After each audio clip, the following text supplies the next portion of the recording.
one of the things that in my almost 3 years that I continued to hear is, hey, we've got to get the Spectrum magic back. We've got to get the Spectrum magic back. And we've seen glimpses of it over the last few years, but as I've looked back at videos and tapes and heard many of you talk about what it really meant to have the Spectrum magic, I can't wait for that to be there every night, and I really think that's going to be there every night. And it's not about that building over there. It's about a culture. It's about a culture of over 100 years of history in our basketball program.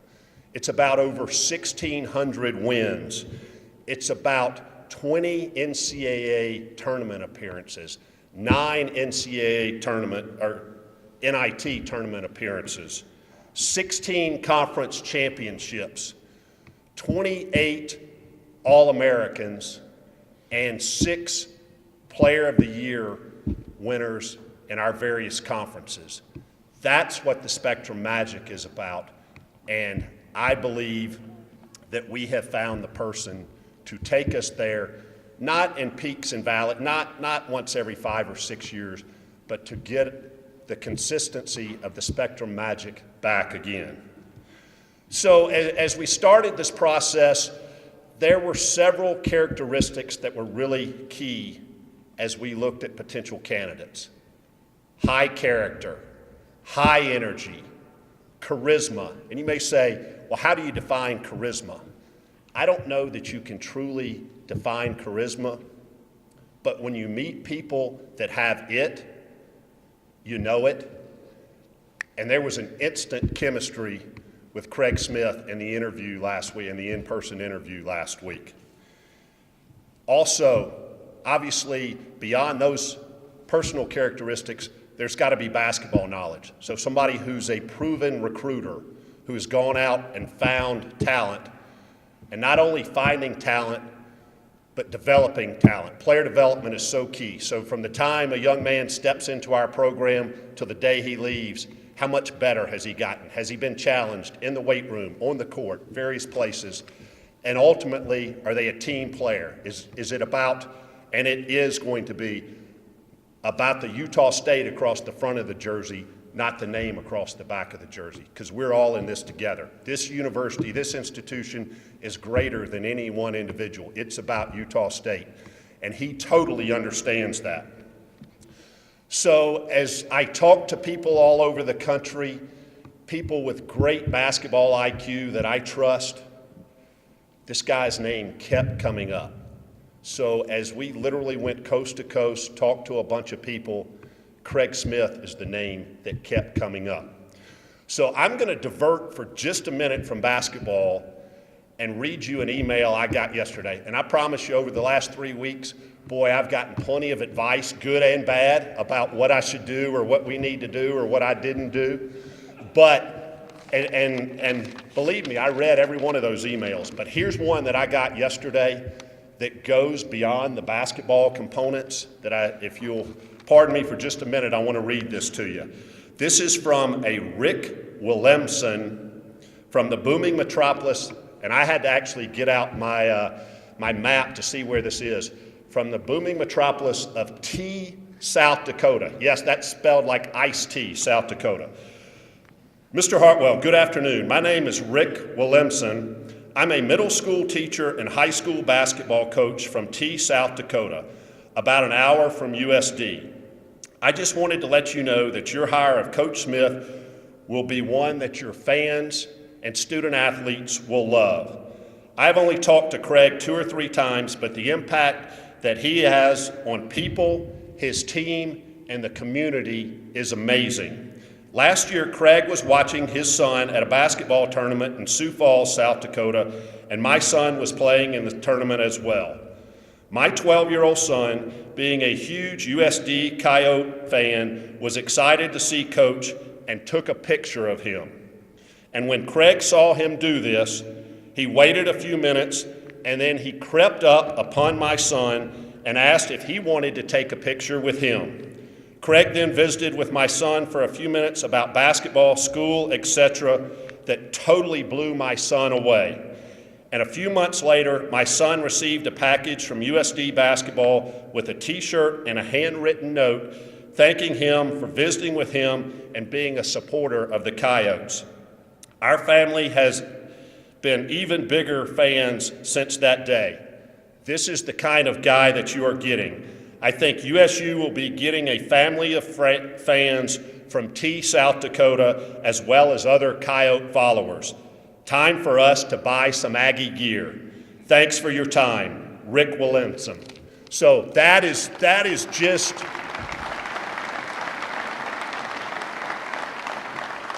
an unsolicited snapshot, I think, of the character and integrity of Craig Smith, and I can't wait to introduce him as the new men's basketball coach of the Utah State Aggies, Coach Craig Smith.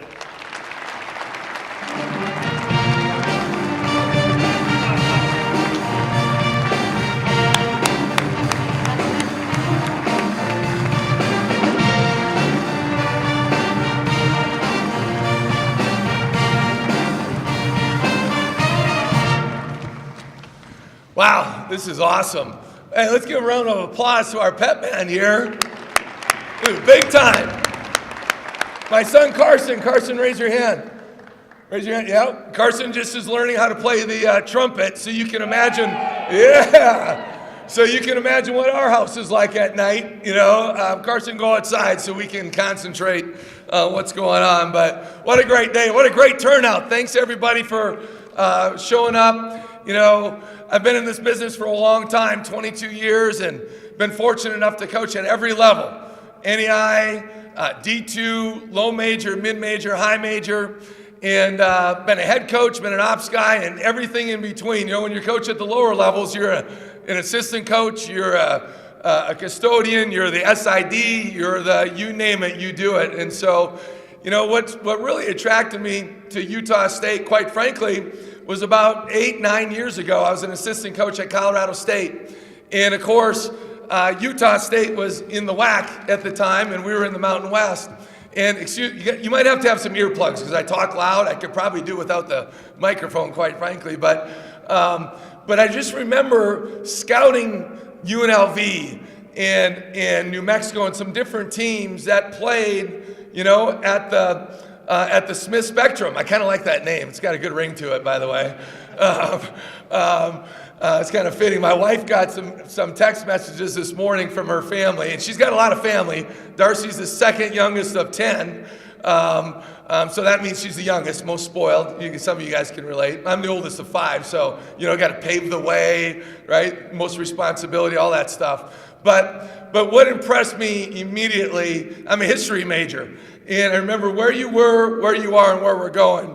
And I always would watch those games when Utah State would play those teams in the Mountain West because, I loved watching them, you know, when they were playing here because the spirit and atmosphere was incredible. And I could always think, man, I would love to coach at that place because it's so important to the people.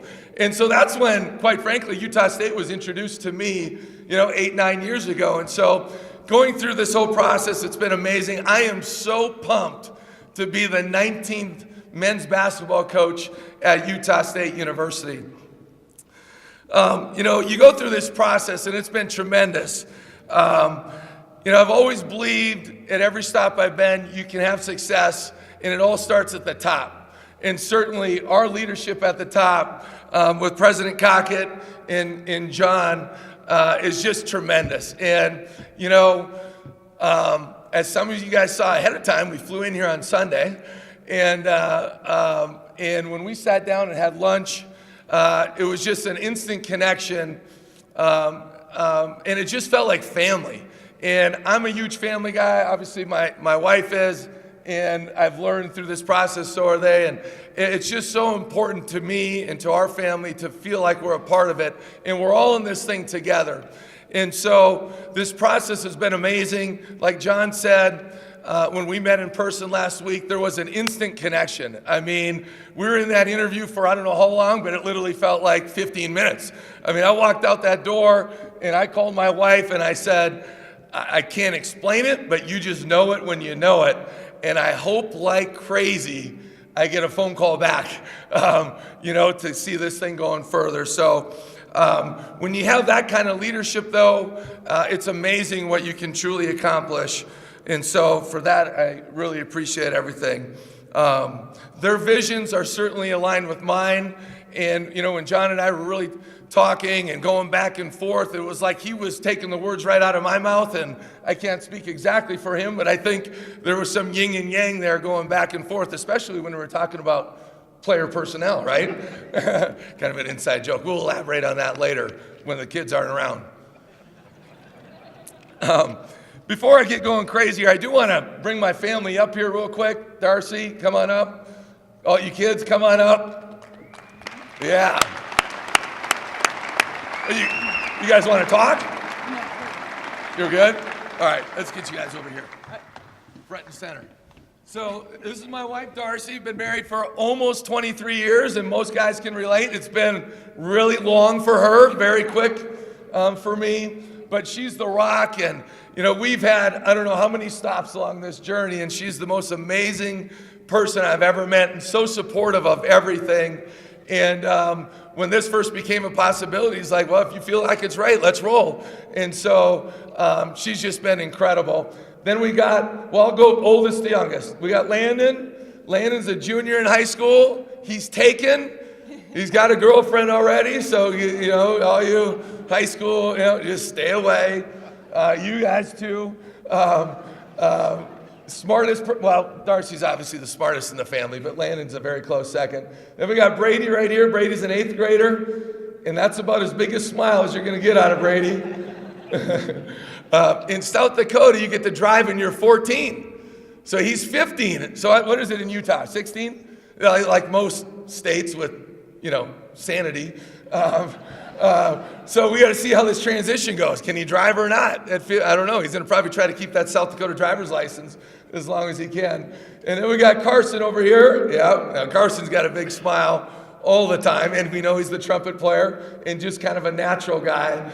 And then so they have the nickname as the Smith Boys. So they're kind of a wrecking crew. If we get invited to anyone's house, there might be a few holes in the wall by the end of it. And then we got Lauren, the princess right here. Lauren, you want to raise your hand? And Lauren runs the show, as you can imagine. So I'm so proud of these guys. You're going to see us everywhere. We're truly all in as a family. Last night we were sitting in the hotel, and it's one of those things where you're kind of like, this is real. And it's been a great 2 days with our team and meeting so many amazing people. Last night at dinner, there was countless people coming up and saying hi, which was awesome. But I'm laying, and I just, can't fall asleep, and I'm sitting there, and I'm like, babe, Darce, can you believe it? I mean, in your wildest dreams, could you ever imagine that'd be the head men's basketball coach at Utah State University? And she kind of rolls over and looks at me and says, baby, you're not even in my wildest dreams. All right, that's what you get for 23 years, I guess. Yeah, look forward to your future, guys. We're open access. Anything we can ever do in the community, speaking, whatever it might be, don't ever hesitate to ask. And we're all in this thing together. So I wanted to introduce you to the crew. I know I got to kind of pick it up here. I asked John this morning, how long do I have? He goes, well, you'll have quite a bit of time. You got about 15 minutes. And yeah, I get a little long-winded, as you can maybe see, so I'll try to keep this thing rolling here. I want to thank my agents, Brett Just and Kevin Walsh. Those two guys for CAA have been so amazing to me, and they're just regular dudes. They always got your back. They're super supportive, have great insight into everything, and they couldn't be here today. And then, like John alluded to, just this whole search process has quite frankly been phenomenal, and I've been a part of a few of them. But I want to thank Glenn Sugiyama right over here with DHR International, and Glenn has spearheaded this whole thing, and everything has been top notch, first class in everything they've done, and he has an amazing way of keeping things very professional yet personal. And it's a hard thing you go through with, Utah State having to take care of some things and the privacy of your family, and certainly protecting, my old school and University of South Dakota. And I just can't thank you enough, Glenn, for the way you've operated. And we just met, obviously, a few days ago. I told Glenn yesterday, it's been 5 days, or whatever it's been, but it feels like 5 years at times. But he just knows how to take care of business, and so thank you, Glenn. Then I want to thank all the fantastic fans. I just truly believe never delay gratitude. And our family had an amazing 4 years at the University of South Dakota. And they have great fans, and their support's been incredible. And we always say to our guys, the college experience is about the relationships that you make and the experiences that you gain that last a lifetime. And certainly we're going to have friends there that'll last a lifetime. They know as the river crew. We would go down to the river in the sandbar, and I won't explain the whole thing to you, but I know some of them are watching right now, and so thank you to the river crew. You guys have been incredible to us. I want to thank President Abbott at University of South Dakota, David Herbster, the athletic director, Dave Williams, who is our deputy AD and my direct supervisor, for giving this guy his first chance as a head coach at University of South Dakota. When I took over there, it was a struggle. We had to get through a lot of stuff in terms of their record and culture and some different things. But fortunately for us, we were able to do that, going 48-21 the last 2 years. And we were ranked as high as number 3 in the mid-major poll last year, and a number 6 behind schools like Gonzaga. And who knows, we might be seeing more of those guys soon, hopefully.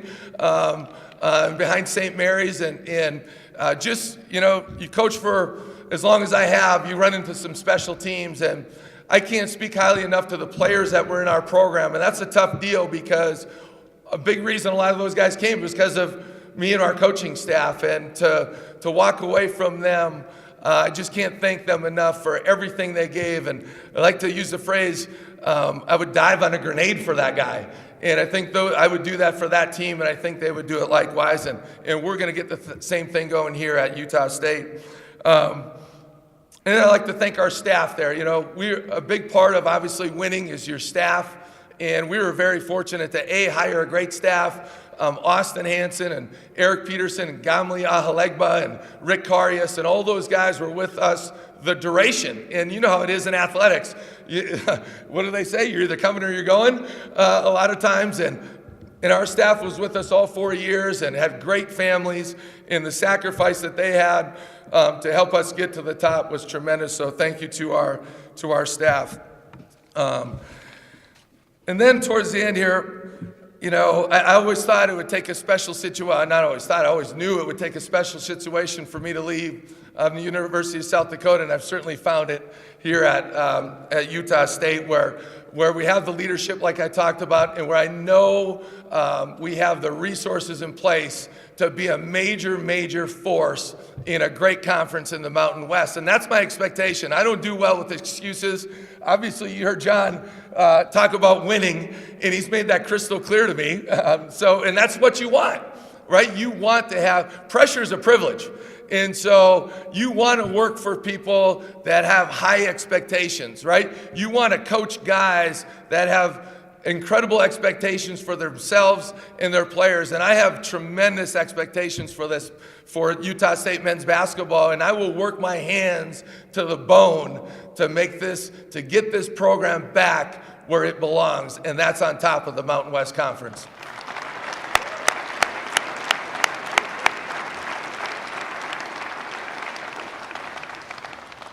Couple more thank yous and I'll really get rolling here.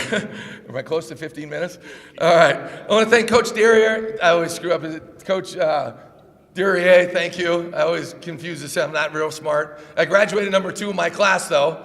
But there was 18 of us. So true story. I was salutatorian. I couldn't even check off like top 10% in my college application. Thank goodness we had 2 foreign exchange students in there. That helped anyway. But I want to thank Coach.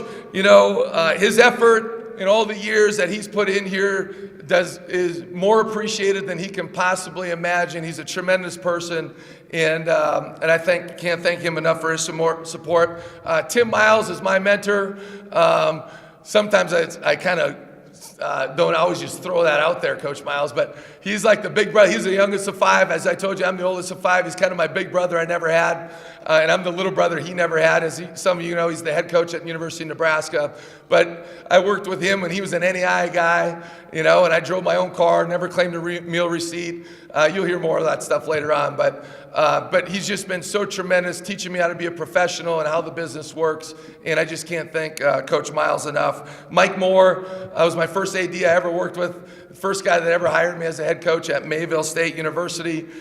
Took over a program that had won 1 game the year before, and fortunately for us, we went to 3 national tournaments and ended my 3rd year playing in the national championship game. And then, of course, I've had to live with this for 4 years. My press conference at South Dakota, I didn't thank my parents. And so for 4 years, I've had, this guilt, like, oh my gosh, I hope I get another chance to thank them. So I put in all caps on my parents. And so I had to thank my parents, just incredible people, the way they raised us. The value, I'm not sure they had 2 dimes to rub together, but they're the richest people I know. And the value of working hard and sacrifice and all those things that go into having a chance to be successful in anything that you do in life. And so, Mom and Dad, thank you for everything. Hi, Mom. I like to say hi, Mom, into the camera, like the NFL guys always would do. And that was way back in the day. Young kids don't do that. They just go, hi, Mom, on FaceTime and do it like that. But thank you, Mom and Dad. And I want to thank the current basketball team here. I'll tell you, transition's difficult. It's difficult on everyone. It's really tough on those guys. Like you have 2 weeks or whatever without a coach, and you can imagine what that's like. That's tough what's going to happen? What's the next guy going to be like? Is he believe in us? Does he believe in our value? Does he know the Aggie way? Like all of those kind of things. And what's it going to be like? Is he going to be a militant guy? Is he going to be who knows? And so that's tough. It's tough on me. I don't know these guys yet. I'm a big relationship guy. And so you got to be able to build trust, right? And go through that whole thing. And these guys have done a great job. I met with them on, what day is it today? Tuesday? Kind of all run together. Tuesday. So I met with them on Sunday for probably about a half an hour. It was great. And of course, at first, you look at body language and it's kind of, and then by the end, they're kind of sitting up and, you start talking a little bit more and doing the whole thing. And so we built in some equity there. And then yesterday was great. Had some individual meetings. I'll do more today and a little bit tomorrow. And just get to know what makes them tick. What are you about? Tell me about your family, et cetera, et cetera. And seeing them in the weight room yesterday, and welcome to Utah weather. We go down in the weight room right here in the Estes, and it's sunny and shiny, and the guys had a good glare coming off my head. It was fantastic. And then 30 minutes later, it's snowing. And you can't see the mountain. When I got here on Sunday, they promised me there was mountains. I guess I took their word for it. We couldn't quite see them. It was so cloudy, but it was great seeing the energy. There was tremendous energy in the weight room yesterday, and a lot of high-fiving and fist pumping, and you're going to see that out of our teams. Like, we're going to have a Gator style of play, and Gator is, any football guys in here? No? Oh, there's one. Coach right up there, yeah. There he is, a football guy. And so Coach knows what Gator stands for. Get after their butts. So it's a Gator mentality. And we're going to be the toughest dudes out there, right? We're going to be high-fiving, diving on the floor, playing aggressive man-to-man defense. We're going to push the pace, but we are going to play on attack. We are going to be in attack mode all the time. We were top third last year at University of South Dakota. We were top 30, and we were 33rd in the or 32nd in the country in defensive field goal percentage. We were 36th in the country in offensive field goal percentage. We were, 10th in the country in point differential, and we were 13th in the country in turnover margin. And so we're in attack. We're going to be the aggressors all of the time. And I think it's a fun style of play for you guys to watch. One of the best awards our team has ever received was when I was at Mayville, the Naismith Liston Award. It sounds impressive, right? When you hear Naismith, you know it's got to be a good award. But it was a national award for the team that showed the best sportsmanship, the most hustle, the best teamwork. And it seems like a little thing, but I'm really proud of that because that's about culture. right? That's about a day-to-day mentality of showing up in the gym or in the weight room or whatever it might be to be your best. And we talked briefly about that with our guys yesterday. And so I'm so fired up to be here, as you can maybe tell. I can't wait to get rolling. You know, I could talk all day about hoops, but I do want to, you know, I know some of you guys got to get back to work, and I do want to open up for questions, but I'm going to end it like this.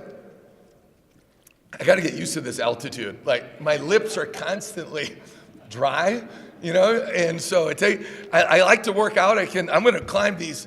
When I lived in Fort Collins, I climbed Long's Peak as a 14er. Did it 4 times. It was great. I can't wait. Somebody told me there's someone in the athletic department that climbs like the ones outside my office. I don't know what it's called. What? Wade. Where's Wade? Yes, Wade, I'm joining you. One thing I learned about Wade, though, I can't get a word in over him. Like, he's one of the rare guys. And John's a louder talker than I am. So I think that might have been our connection. He talks more than me and he's louder than me, which is hard for me to find. But I want to end like this. You know, I was so fortunate. The late Coach Meyer, Don Meyer, who some of you may know, he did coaching clinics and camps all over the place. And these things are restrictive. I got really broad shoulders. And so Coach Meyer was like a big-time mentor for me in terms of, he was almost like a father, grandfather type of figure. And it was one of those guys, when he says something, he's like E.F. Hutton. When E.F. Hutton talks, people listen. That was Coach Meyer. But through him, I got to meet the late, great John Wooden. And he surprised me. Went on a trip. He had to speak at a coaching clinic in Southern California. And he didn't tell me what else we were doing. And we drive up to in this residential area, and he's at a condo, very modest, and rings the doorbell, and out walks Coach Wooden. And you're like, what? It's like, is this happening right now? Is this real?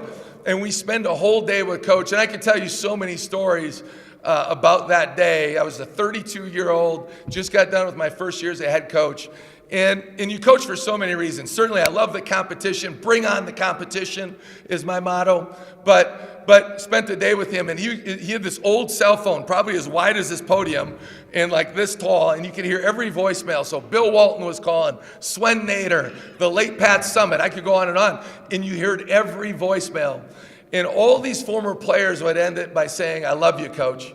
And that just hit me. And I don't want to get too deep on you, but you know, it truly is about the experiences that you gain and the relationships that you make. And I'm like, I want to be like that. Now, we all kind of want to be like Coach Wooden, but that's what I want out of this experience. And it's amazing, you know, at 32, and I'm a lot older than that now. And but going through that process, it's been so fun to hear those words from so many players, whether I was an assistant at Nebraska or at Colorado State or a head coach at South Dakota or my former guys at Mayville State. And but I think you get that when you win. I think you get that when you build trust, you build equity, right? And you just mentor that way. So I'm so fired up to get going here. I didn't talk a ton about basketball except being in attack mode, but I can't wait to up our schedule. I truly believe in being the best and playing the best, and we're going to build a fantastic schedule. We got to get this thing going again where the Mountain West Conference has multiple bid teams that can get at-larges. I think that's incredibly important, and I don't see why not get that thing going with the Aggies. So with that, I'll anything else that I need, we'll open it up, I think, for questions, but I am so proud to be your men's basketball coach, and go Aggies!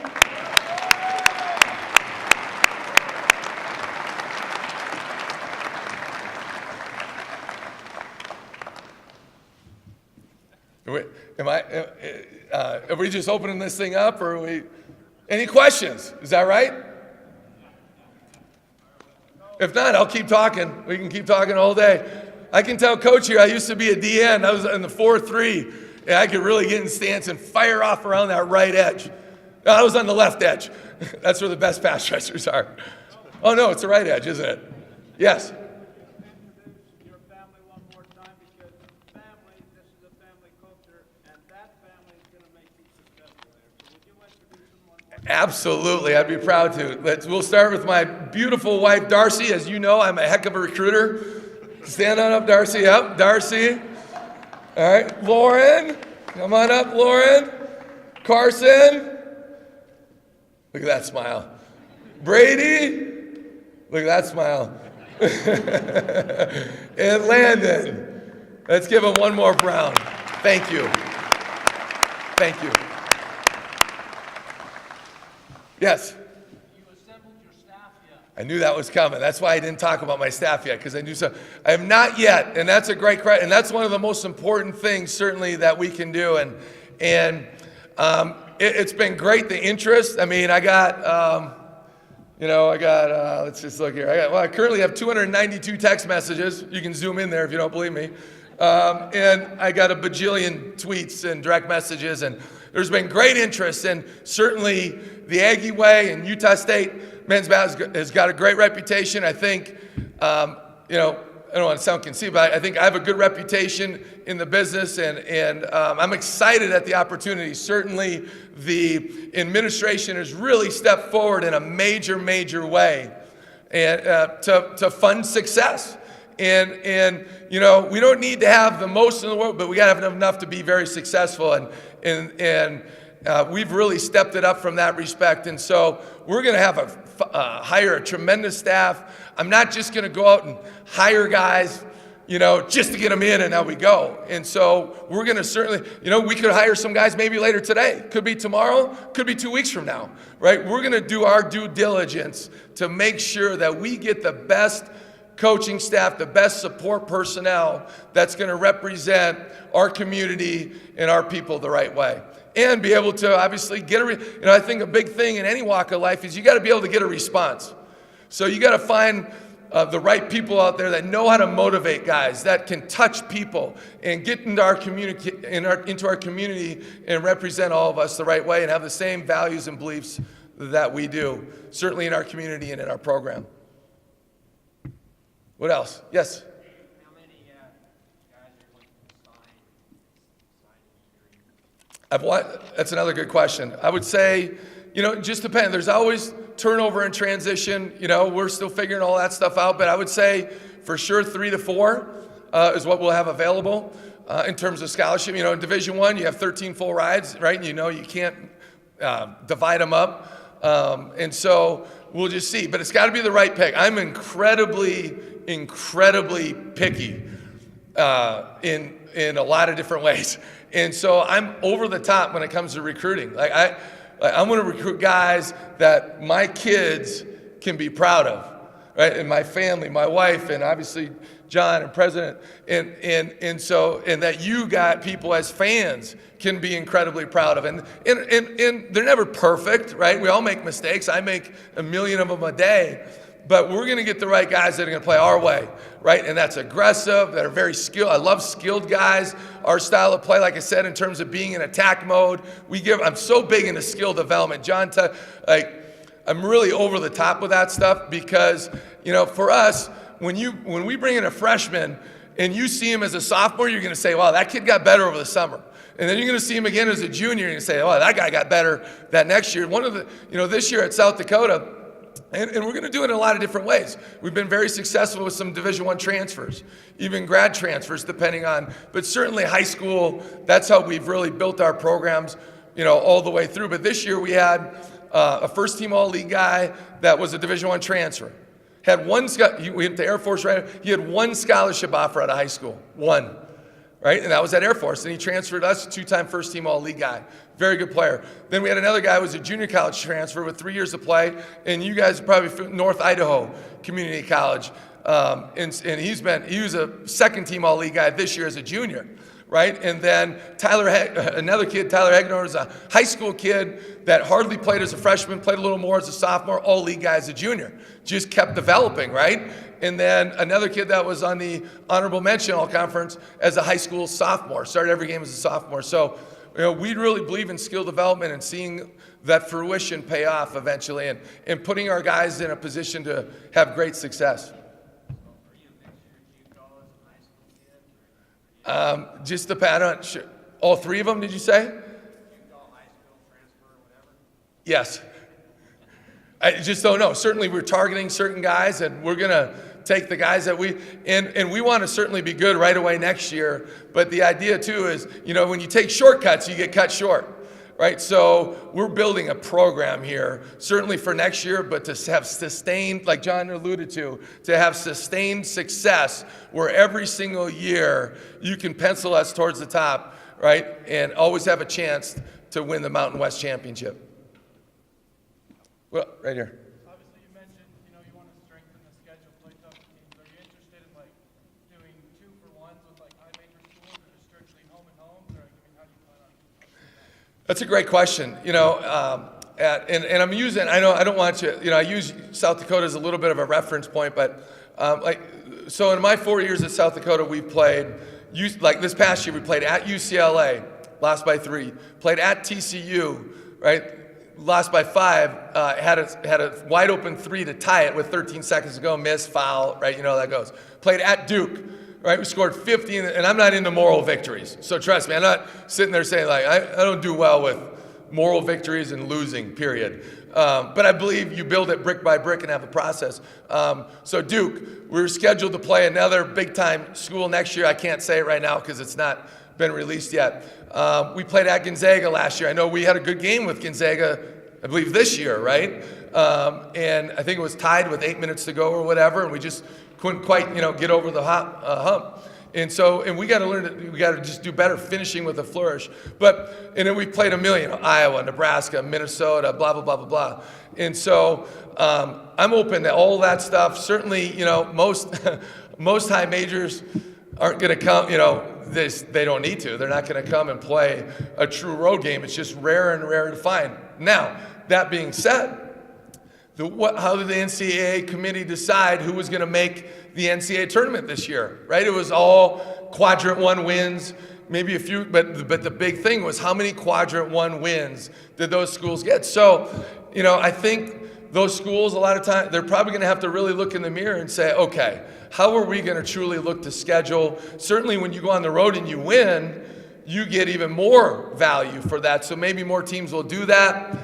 At the same time, I'm not holding my breath. But I would love to get those types of teams, in our home. The spectrum is such an amazing, like I alluded to, that's what first got me excited about Utah State. It was just, I just remember watching those games and just getting goosebumps of this is the winning side, right?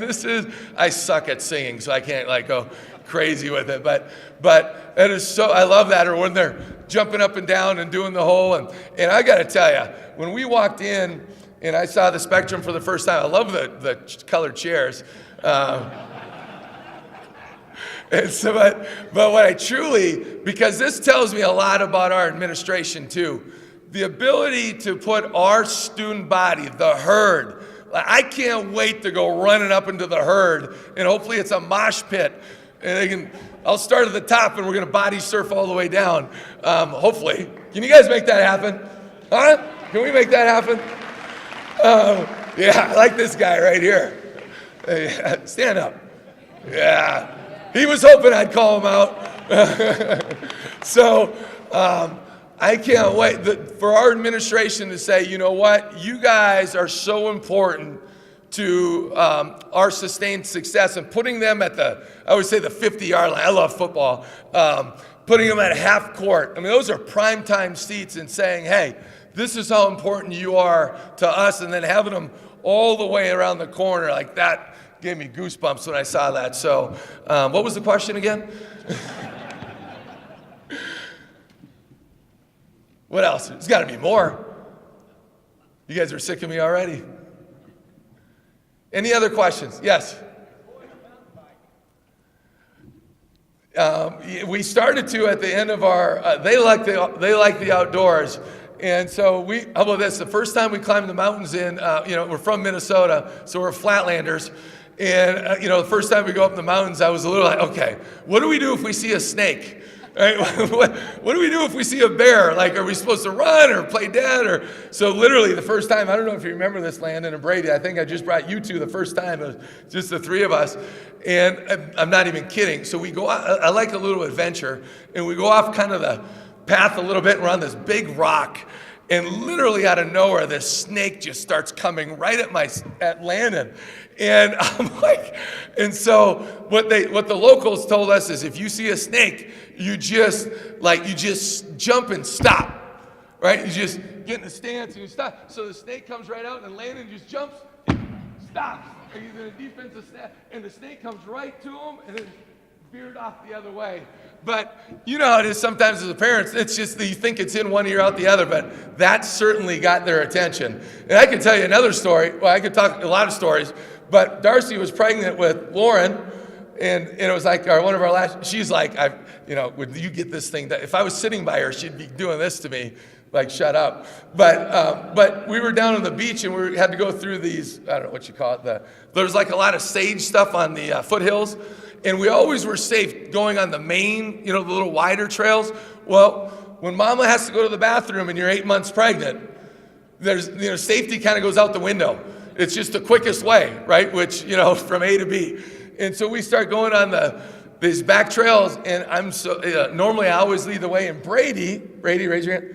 Brady led the way, and Brady's an aggressive, right, just go kind of guy. And so he's going, I'm going right behind. All of a sudden I hear the rat, and so I look down, and my dad's behind me. And my dad, at that time was 60, and and he's trying to get the altitude, and so I hear this, and I'm like, oh boy, it gets real quick, and I look down to my left, and I see the snake. I'm just sitting there. I see the rattle, and all of a sudden I see the what do you call it? The neck like fan out or whatever, and so I reached down, and I just, only like a dad can do, right, Brady? You saved your life.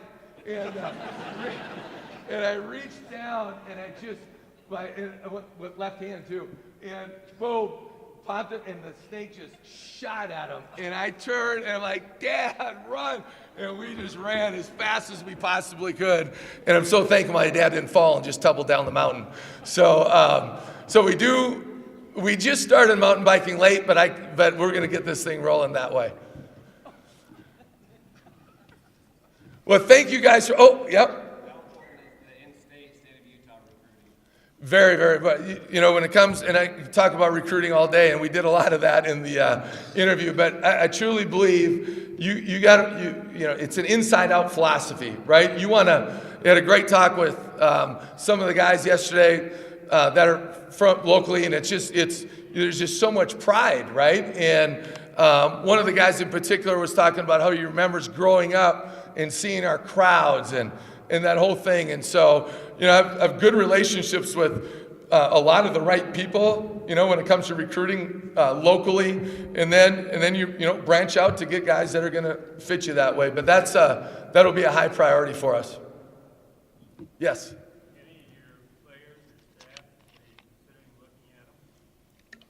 Yes. We had a great, yes, the player piece, those guys, not necessarily that part of it, although we have some really good players that could play at a lot of different levels. But those guys, they believe in South Dakota, and that's where they need to be. But in terms of the staff, no question about it. We had a tremendous staff at the University of South Dakota. And you know what? They know me. I know them. I know what they're about with their morals and values and integrity, and we're all on the same page. Now, that doesn't mean that's an automatic, but certainly they'll get strong consideration. Oh, yeah, one more. Seems Utah State has a nasty habits, either getting blown out or having a huge lead taken on us. We catch up and then we lose that right at the end. So, what's kind of your idea of how to keep everybody moving and keep momentum going? Yeah, it's a new beginning, and I think one of the biggest compliments we get of our team is our guys play with tremendous poise and confidence, and no, we don't let outside influences distract us. And what are outside influences? Well, one of the great things, we've been a tremendous road team. 3 of the 4 years that I was at South Dakota, and so you got to be able to control outside influences. What are those? Bad officiating. It can start there. The scoreboard. Maybe you're down by 12 or 15, right? And what happens sometimes when you get down, you lose your poise.